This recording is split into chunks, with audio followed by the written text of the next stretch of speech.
Legalmente Emprendedor acaba de cumplir su primer año. Y honestamente me siento demasiado feliz. Muy agradecida con todas las personas que han escuchado este podcast, que han visto los videos, que han compartido cada uno de los episodios y que poco a poco han ayudado a construir esta pequeña comunidad de emprendedores. Si soy honesta, cuando inicié este proyecto jamás imaginé todo lo que iba a aprender en este trayecto. Y desde luego, todo lo que me falta aprender aún. Y aunque aún seguimos siendo una comunidad pequeña, pensar que quizás algún día podemos llegar a los 10,000 personas escuchando historias de marcas, de innovaciones y desde luego de emprendimiento me parece en este momento algo sumamente increíble. Porque algo que hemos aprendido este año en conjunto es que todas las empresas, o bueno, casi todas las empresas han empezado exactamente igual, con una idea pequeña. Y justamente hoy vamos a hablar del lugar donde nacieron algunas de las empresas más famosas en todo el mundo. Un lugar que estaba lleno de árboles de durazno y campos agrícolas. Pero ¿quién iba a imaginar? Terminó convirtiéndose en el epicentro tecnológico más grande de todo el mundo. Porque, ¿qué pasaría si te dijera que el lugar donde nacieron Apple, Google, Netflix, Tesla y Facebook comenzó gracias a un grupo de ingenieros rebeldes que renunciaron a su trabajo? Y todo porque odiaban a su jefe. Esta es la historia de Silicon Valley. ¿Estás listo? Comencemos.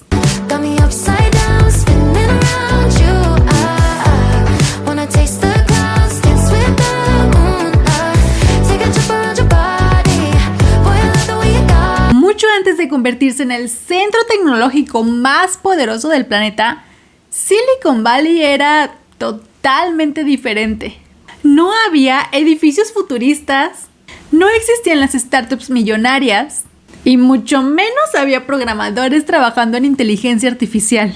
De hecho, durante gran parte del siglo XX, aquella región al sur de San Francisco estaba repleta de huertos.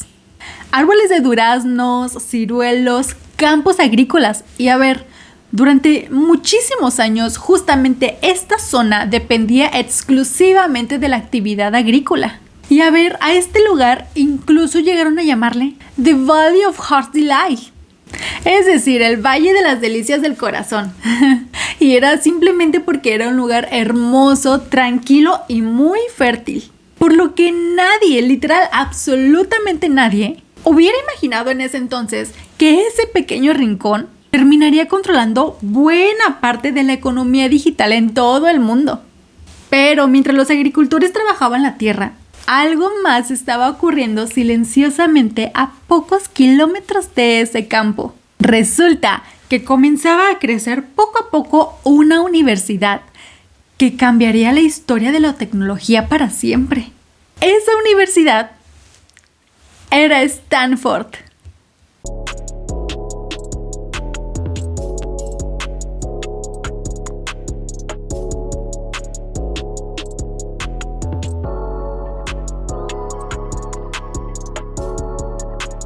En aquella época, bueno, la verdad es que también en esta época, las universidades usualmente preparan a los estudiantes para encontrar un buen trabajo y estar ahí durante años esperando su jubilación. Pero Stanford venía con otra mentalidad totalmente diferente. Stanford quería que sus estudiantes crearan empresas. Y detrás de esa gran idea había un hombre llamado Frederick Terman, considerados por muchos el padre de Silicon Valley, ya que Terman comenzó a impulsar algo completamente revolucionario: convencer a sus estudiantes de crear tecnología en vez de trabajar para alguien más. Pero entonces ocurrió algo que cambiaría el rumbo de Silicon Valley por completo. Y no solamente de Silicon Valley, sino de todo el mundo. Así es, la tan mencionada en este canal Segunda Guerra Mundial. Porque mientras el mundo entraba en uno de los conflictos más devastadores de toda la historia, el gobierno de los Estados Unidos comenzó a invertir cantidades gigantes de millones de dólares en pura tecnología. Radares, telecomunicaciones.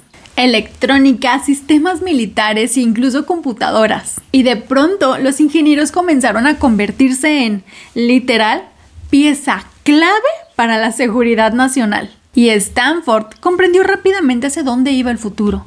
Así que rápidamente comenzó a conectar con estudiantes, científicos, empresarios y proyectos tecnológicos, todo esto financiado por el gobierno.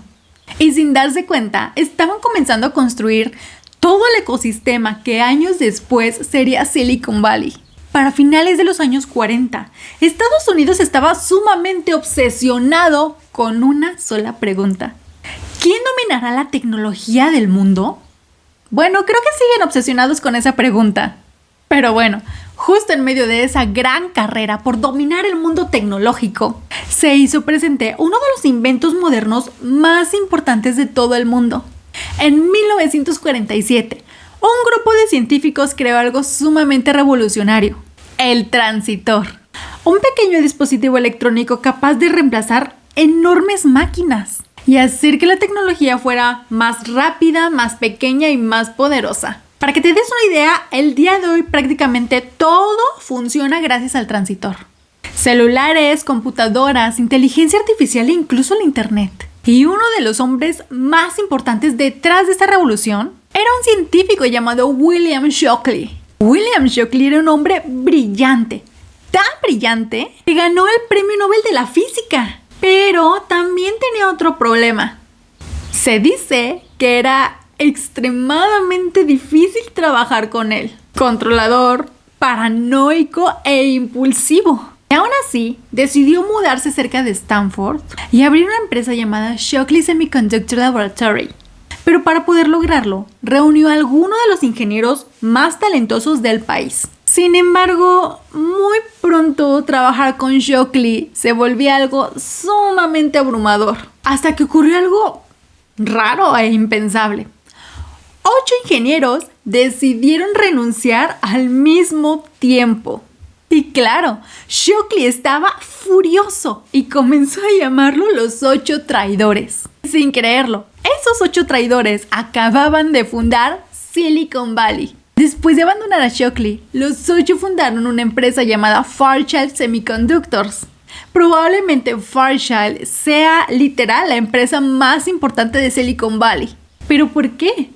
Porque de ahí salieron decenas de compañías tecnológicas. Ingenieros salían de Fairchild, fundaban nuevas startups y luego esas startups creaban más y más y más startups. Fue curioso porque todas nacieron directa o indirectamente de ese momento, de la renuncia de esos 8 ingenieros. Aquí ocurre algo importantísimo desde el punto de vista legal. Resulta que California en ese entonces tenía leyes más flexibles de no competencia. Esto que permitió que salieran de sus empresas y el talento simplemente circulara. Los ingenieros podían cambiar de empresas, crear startups, compartir experiencias e innovar. O sea, en pocas palabras, parte del gran éxito de Silicon Valley no solamente fue tecnológico, sino también fue legal. Así que después del éxito rotundo de Fairchild, los ingenieros ya no querían trabajar toda su vida en una sola empresa. Querían ser ambiciosos y crear la próxima gran empresa. Y poco a poco comenzaron a formar toda una cultura completamente nueva. Una cultura donde fracasar no es el final. Cambiar de trabajo no era traición. Y las ideas, por más locas que sonaran en ese entonces, podían convertirse en negocios multimillonarios. Pero había un pequeño problema. Construir tecnología en ese entonces, y bueno, creo que también en este, era muy caro. Dios, es muy caro. Y desde luego, los bancos tradicionales no querían prestarle dinero a jóvenes con ideas extrañas. Y entonces apareció una nueva figura: los inversionistas de riesgo. ¿Qué eran ellos? Eran personas dispuestas a poner su dinero en negocios extremadamente raros, a cambio de convertirse en dueños de la empresa. Y así nació el famoso Venture Capital. Toda una industria construida básicamente sobre una idea. Arriesgar millones de dólares esperando a encontrar una empresa que sería la siguiente gran empresa que cambiaría todo el mundo. Pero ¿qué creen? Aunque muchas startups fracasaban, literal, bastaba con encontrar solamente una que funcionara, pues para poder recuperar todo su dinero invertido. Y fue justamente en medio de esta nueva cultura de riesgo, innovación y ambición cuando Silicon Valley comenzó a obsesionarse más y más con el futuro. Y entonces, 2 jóvenes construirían una computadora dentro de un garage. Y eso, sin saberlo, cambiaría para siempre la historia de la tecnología en todo el mundo. Uno de ellos era un joven obsesionado con la tecnología, pero también con el diseño, la creatividad y la idea de cambiar al mundo. El otro era un ingeniero totalmente brillante, capaz de construir computadoras literal desde cero. Sus nombres eran Steve Jobs y Steve Wozniak. Pero lo verdaderamente importante no era la computadora que estaban construyendo en ese entonces. Era la idea detrás de esa computadora. Porque hasta ese momento las computadoras parecían una tecnología sumamente inaccesible. Pero Silicon Valley comenzaba a imaginarse algo completamente distinto. ¿Y si las computadoras pudieran estar dentro de cada casa? ¿Y si cualquier persona pudiera utilizar tecnología? Y bueno, esa idea cambió absolutamente todo. Porque Silicon Valley dejó solamente de pensar en ingenieros y comenzó a pensar en las personas. Y poco a poco, todo el mundo comenzó a mirar a California. Y todo porque algo extraordinario estaba ocurriendo ahí. Jóvenes sin grandes recursos estaban construyendo empresas capaces de competir directamente con empresas ya consolidadas. Y eso transformó el emprendimiento para siempre. Porque hoy en día Silicon Valley es un símbolo de que una idea pequeña puede cambiar el mundo entero.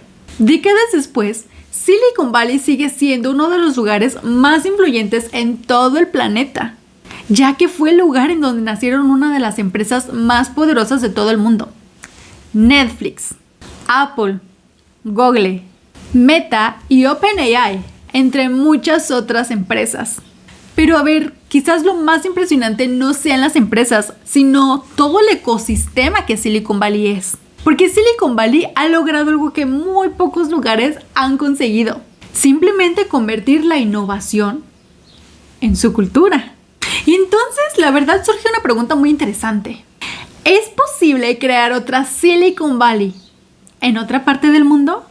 Y bueno, la respuesta muy probablemente sea un rotundo sí. Pero claro, no es nada sencillo hacerlo. Y todo esto porque Silicon Valley no nació solamente por tener empresas tecnológicas. Nació literal por la combinación de muchísimas cosas pasando al mismo tiempo.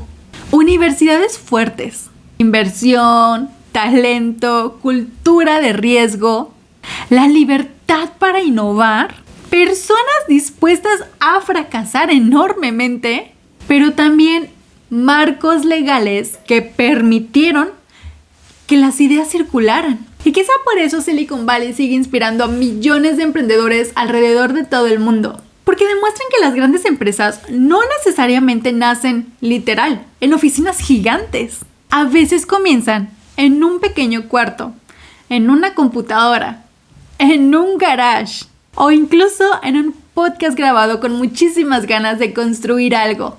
Y quizás el verdadero legado de Silicon Valley no sean las empresas multimillonarias que podemos ver, sino la sola idea de que una persona con una idea puede mover industrias enteras. Y quizás el próximo gran ecosistema de innovación ni siquiera existe todavía. Tal vez en este momento alguien lo está construyendo desde cero. Si te gustó este episodio, no olvides darle like, dejar tu comentario que me gusta leerte y suscribirte para que sigamos creciendo. Muchas gracias por estar aquí. Yo soy Montserrat y esto es Legalmente Emprendedor. Nos vemos el próximo viernes con más historias de grandes marcas y muchas lecciones legales que pueden ayudarte a ti siendo emprendedor. ¡Nos vemos!